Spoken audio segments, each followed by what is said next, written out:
I just can't believe I'm filming this, but I lost my job. They said we've been having some strategic business discussions. We've been considering things, and we've decided to restructure the company. And as a result, your position no longer exists. That means that your position and your employment here is terminated effective immediately.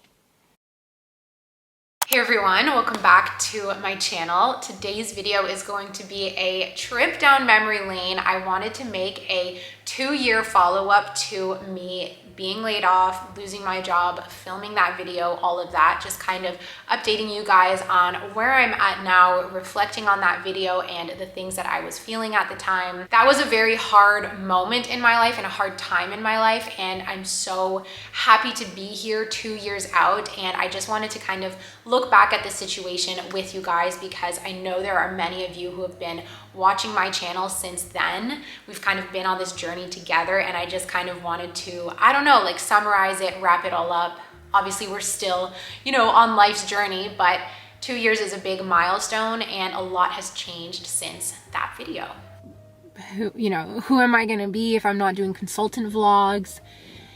Who am I if I'm not a consultant? But it wasn't Sunday scaries of like, oh, I have to work tomorrow. It was Sunday scaries of I have nothing to do tomorrow. So who remembers that video? Who remembers that video? Me, sitting in my car. I was 25 and I watched that video last night for the first time. I don't think I ever really went back and watched it after I filmed it and uploaded it. Last night was the first time, and I just wanted to give younger me a hug. I felt so sad for her. I was instantly transported back into those old emotions, and I feel like it felt like I was like my own big sister watching back my younger self. It was a very interesting experience. For anyone who hasn't seen that video, doesn't know what I'm talking about, 2 years ago, almost 2 years ago, I was laid off from my consulting startup job. That's kind of how I called it. I was working as a junior consultant in a marketing startup. It was a company all about customer advocacy, which is kind of customer success. And I had moments where I really loved that job. I had moments where I really hated that job. It was a hard job for me. Being in a startup environment, I was the only employee, and I never felt like I was really thriving there. I never felt like I was making them happy. I would have days where I would do a bunch of work that I felt really good about, that I loved, and I would deliver the work and they were like, we hate this. I felt like they were never happy with me unless I was,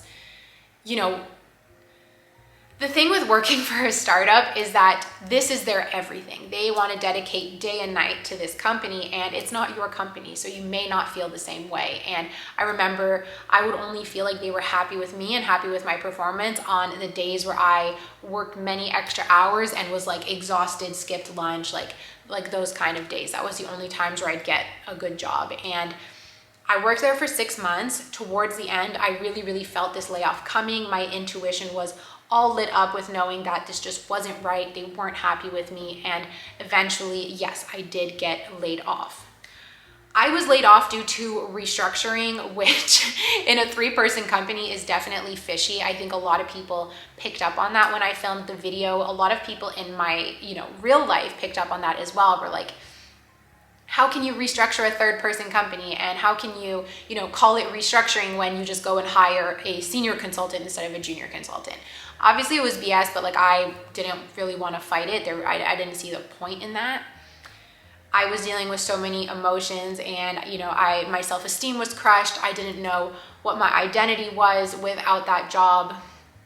And I think these are all normal feelings that we feel when we go through a layoff. It's very, very similar to a romantic breakup where you're maybe happy 1 second and then sad and scared and miserable and angry, the whole spectrum of emotions, the whole the circle of emotions, you go around and you feel them all, and it's very normal. I know that today a lot of people and a lot of companies are doing layoffs, people are experiencing layoffs, and if you found this video or you found that old video because you experienced a layoff, I want to say that I don't know exactly what you're feeling because everyone's experience is different, but I do feel for you, and all of the feelings that you are experiencing are valid. It is a very hard thing to go through. It's very hard. It's like an unwanted breakup. And for many of us, our jobs and our careers are a constant in our life, and they are that source of stability. It's what we do every day. It's how we get paid. It's how we pay our rent. It's how we provide for our families. And when that is taken away from us, it's very scary. So I just want to say, I feel you if you're going through it, if you've gone through it.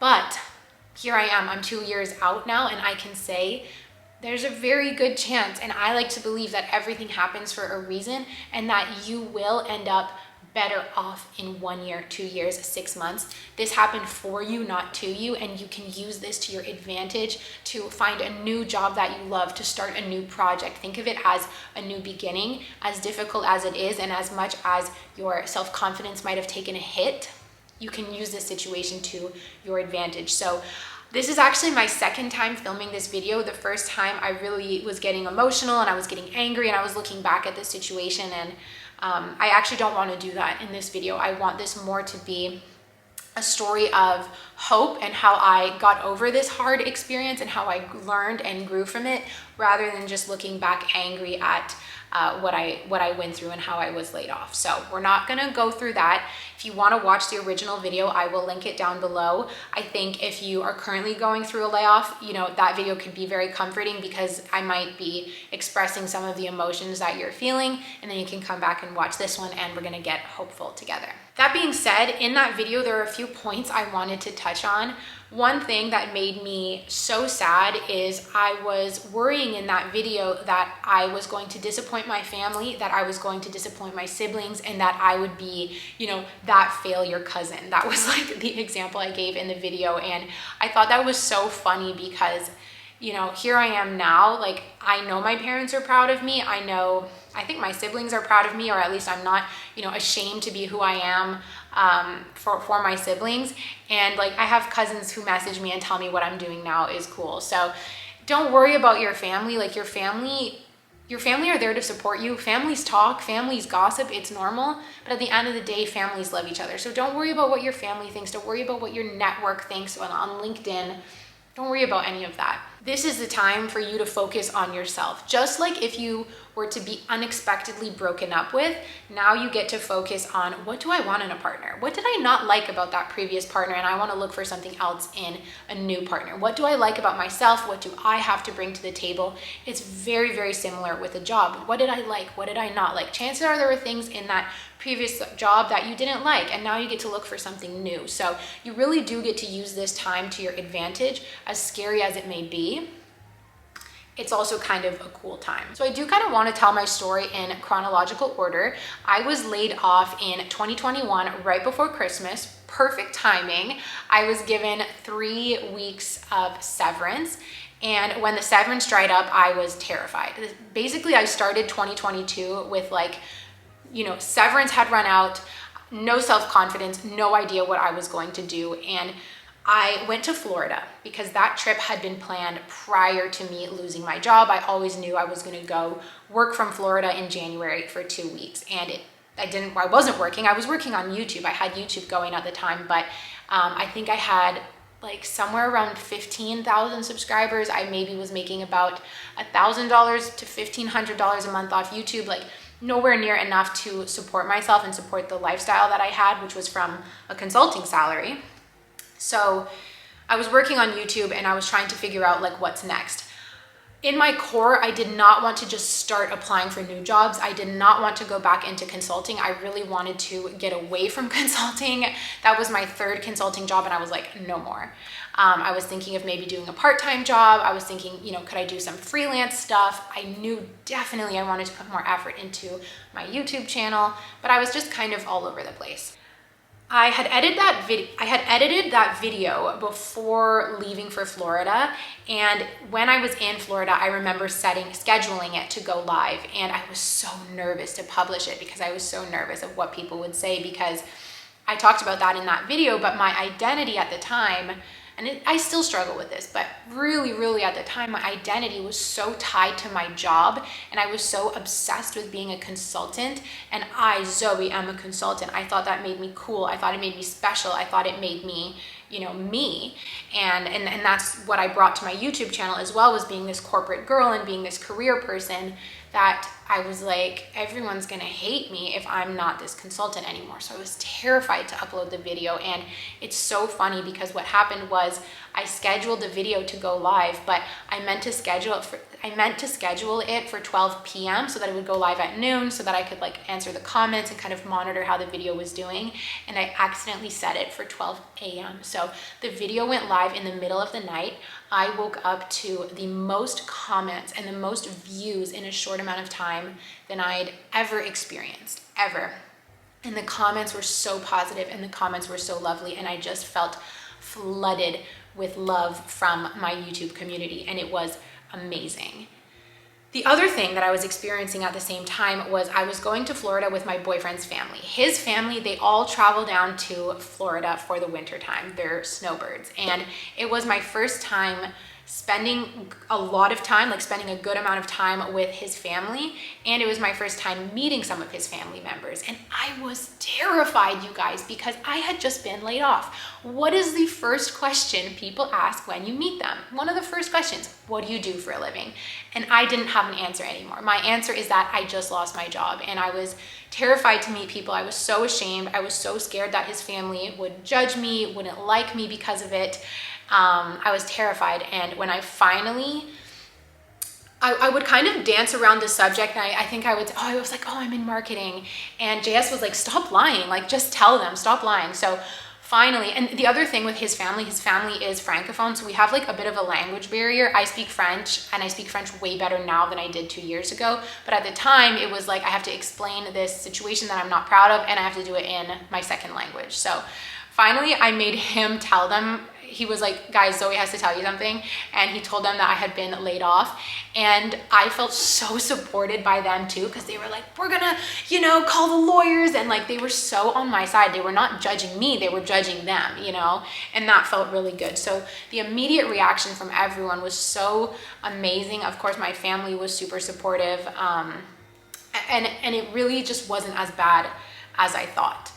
The interesting thing that happened after is that video ended up, you know, appealing to a wider audience than normal. And then the haters came in, and then the trolls came in. And so that shame came back because there were so many mean comments, all from men. My audience is primarily women. And of course, all the men come in, and I started getting, you know, really mean comments, you know, just being like, you're a dumb woman, like, you know, look at you, like, you look so stupid, you didn't get laid off, you got fired, like, sorry honey, like, you got fired, good luck ever finding a job again, you're way too stupid to be a consultant. Just like horrible comments. Also a lot of comments being like, you know, you should just start an OnlyFans, like. And those ones really upset me, because I was like, great, like, all of these people think I have to offer is OnlyFans, like, come on. That was really hurtful to me.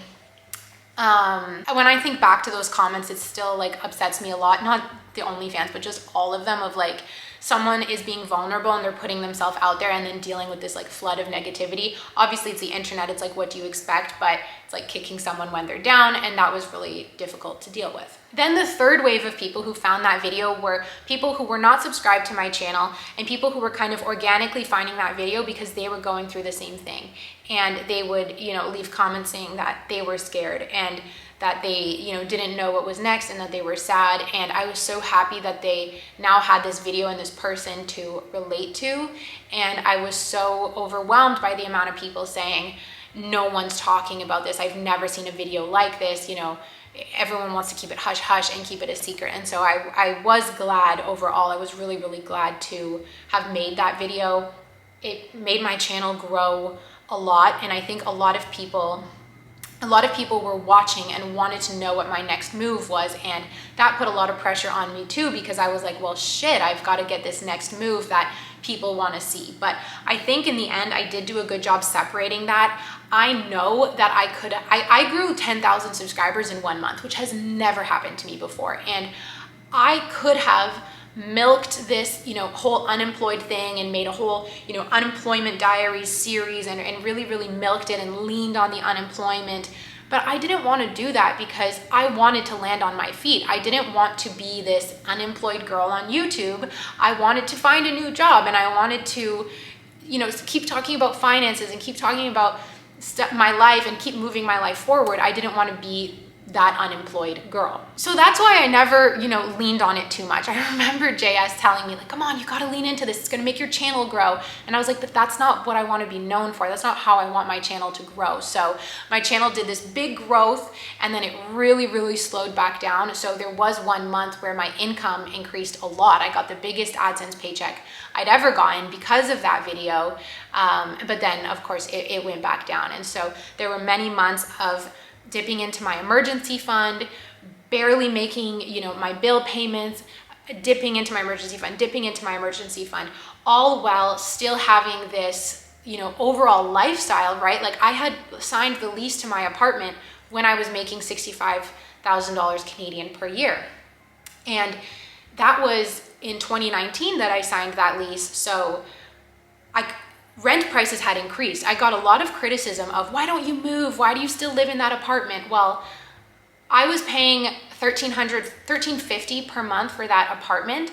And if I were to move, I would be paying $1,350 for something even smaller, or $1,250 for a studio. So it didn't make sense to move, but that was really tricky, was always getting this feedback of like, you need to move, you need to do this. But I was kind of stuck in this lifestyle that I had created for myself with my previous salary.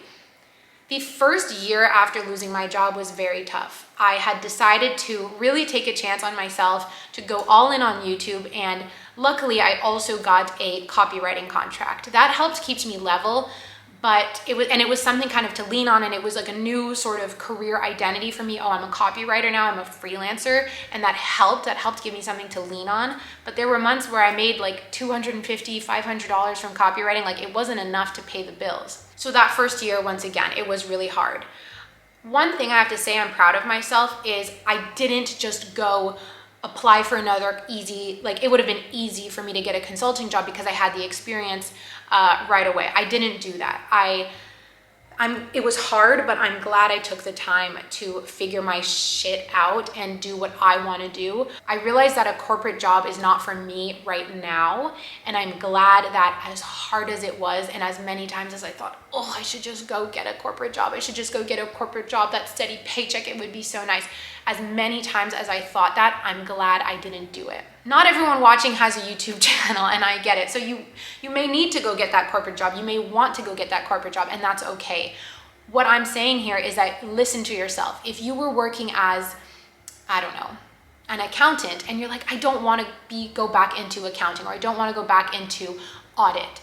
Well, maybe listen to that and take the time to find the new corporate job that is right for you. I'm not saying to leave corporate. I'm not saying corporate is bad. I'm just saying that it may be difficult and it may take longer to find the right job for you. But I think if you take the time to do it, then that's when you're able to look back and be like, I'm glad I went through that hard time, and I'm even glad I got laid off because I'm so much happier where I am now. When I look back to the goals that I had set for myself that January, I was so delusional. I was still setting goals of like maxing out my RRSP and saving up to buy a home and investing in stocks. And I had all these big money goals, and it was like, girl, you just lost your job. Like what money are you going to be buying stocks with? So it's really funny, but I think I always kept even though I'm anxious, and even though in my anxious moments, I can kind of be very, very pessimistic and really expect the worst and see the worst. I think in my good moments, I am overall a very optimistic person, and I'm glad I kept that optimistic outlook on life. A question I got asked very often when I went through my layoff is, did I apply for unemployment insurance, for EI? And I kind of danced around that question a lot. And in the end, the answer is no. I started the application process and I never finished it because I was missing a paper from my employer who laid me off, and I was too ashamed to go ask for that paper. Looking back, I feel really silly that I did that because I went without income that otherwise, I was entitled to. The other thing that made EI tricky for me is that I was still earning some income from YouTube, and because of that video, I earned a lot of money. Like I think I had like a $5,000 AdSense paycheck or something like that. Maybe it was even 6,000 because it was a lot of money. It was more than I made from my job. So I would have probably had to pay back the EI. It was very complicated, and I don't like taxes. I don't like accounting. I don't like any of those forms. So I just went like this and I didn't do it. I kind of, like I said, I regret, I should have done it. I shouldn't have let the reasons, like being too afraid to talk to my old boss and, you know, not being sure about filling out the forms. I shouldn't have let that get in my way. At the same time, by not applying for EI, it did force me to kind of get my shit together a little bit faster. So I did land a copywriting contract pretty much right away. I got the job while I was in Florida, and that was just a stroke of good luck.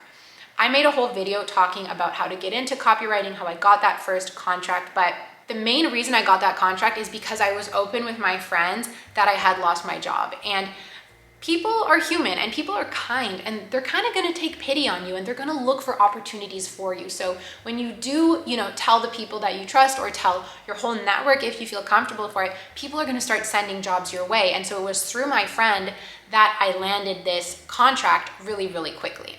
Now, like I said, once again, it didn't pay me the most right away, but it was something great to lean on. And it was like, okay, it gave me a pep in my step, and it gave me a new direction to focus on away from consulting. And that's really what I needed. I needed to pull myself away from the consulting world. So not being on EI, it definitely made me act a little bit quicker, but I do want to share that there's no shame in applying for employment insurance. It's available to all of us for a reason. We pay into it with our paycheck. So if your time comes, you know, it's within your rights to get it, and there's nothing shameful about it. So here I am. I'm having this year of figuring it out, many breakdowns, lots of financial anxiety, but also many moments of feeling so proud of myself and feeling proud that I am self-employed.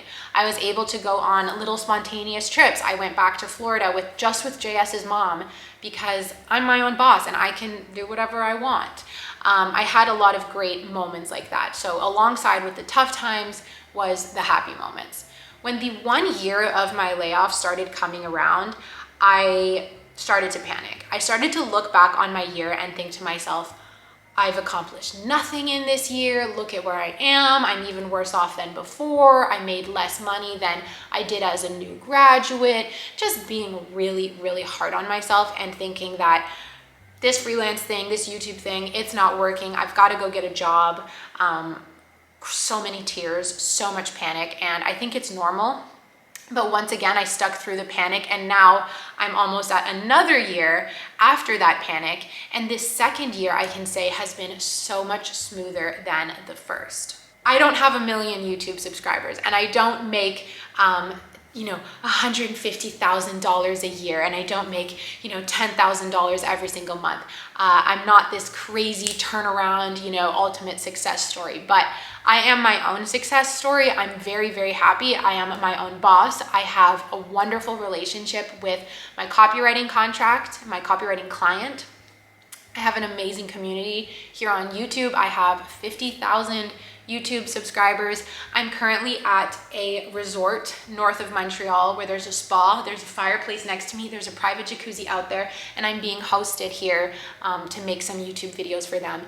And I can't believe that's my life. I cannot believe that's my life. And this is my dream life. It doesn't have to be something so extreme, but that layoff led me to be right here, right now, living my dream life. And everyone's dream life looks different for them. It's easy to look and be like, oh, she got a free hotel. It's so nice. Like, I work very, very hard on YouTube. That's not the point. I'm not trying to, say, oh, you're going to get laid off and you're going to get a free hotel room, but you will find the dream position that you want to be in. It will come to you, and it's going to look different for everyone. So year 1, very difficult. Year 2, also difficult. I still look back and feel anger towards the company that laid me off, sadness that it didn't work out, wondering what would my life be if I was still a consultant. In that first year, I did the angry stalk, the stalking of the ex-boyfriend. I did the angry stalk on LinkedIn quite a bit. Did they hire someone new? I hope their company's gone bankrupt, right? Wishing the worst, checking on them. And that's very, very toxic. Don't do it. We're gonna do it. You're gonna do it once or twice. You're gonna feel like shit after when you see they're doing just fine without you. So don't do it. I never allow myself to look at their company page anymore. I think the last time I did it, like I did it once in this whole last year. I like hid or like muted the 2 managers on LinkedIn. I also found out that the consultant they hired to essentially replace me, she also only lasted 6 months. I don't know if they fired her, laid her off. I don't know if she left. I don't know what happened, but learning that made me like, ooh, okay. At the end of the day, I know I dodged a bullet, but there was still a lot of, I still had that like anger looking back. And that's where it also very much feels like a breakup, where you look back and you're like, what could I have done differently? But oh, I hate you and I hope you fail. And oh, I wish I was still there. Like feeling all those emotions, they last a long time. At the end of the day, it's up to us if we want to believe that things are happening to us, that things are happening for us, that everything happens for a reason. Everyone has their own belief, and I know sometimes it can be seen as like toxic positivity when you say, oh, you're gonna be fine, it's for the best, everything's gonna work out. And when you're going through a hard moment, it's the last thing you wanna hear. But I'm sorry, I have to tell you, everything will be okay. Everything will work out. It's not going to be easy. It's not going to be piece of cake. It's not going to be flying colors. Or maybe it will be. Maybe the next job you land is going to be absolutely perfect. Maybe you're going to find a new perfect job within a week of being laid off. And I hope that happens for you. I hope it's as seamless as possible. But if it's not, just know that it will work out. Stay strong. You are smart. You are capable. It might feel like you're not in this moment. You might feel like your self-esteem is crushed. But you're good at things. You have talents, you are smart, you have things to bring to a company and to the world, and you deserve to follow your dreams and to be happy in your job in as much as possible. We're not going to be happy in our jobs every single day. That's just a fantasy. Unless your job is lying on the beach reading, I'm not going to be happy every single day at my job, but you're going to find that job that makes you happy most days, that you leave from and you feel happy, you feel fulfilled. It's out there for you. I just know it. That is a wrap on this video, you guys. 2 years after being laid off. I can't believe it. I wanted to film this video at the same place that I filmed the first one with my same winter coat and that same sweater, because I still wear both of those things all the time, have the same car obviously, but it just so happened that I filmed it here. So I hope you enjoyed this video. I hope it was helpful or comforting, or just maybe satisfied an itch of maybe you saw that video 2 years ago and you're like, I wonder what happened to that girl. I'm here, hello. All right, you guys, I love you so much. Thank you for watching. Make sure you're subscribed. I will stop talking now and I'll see you in my next video.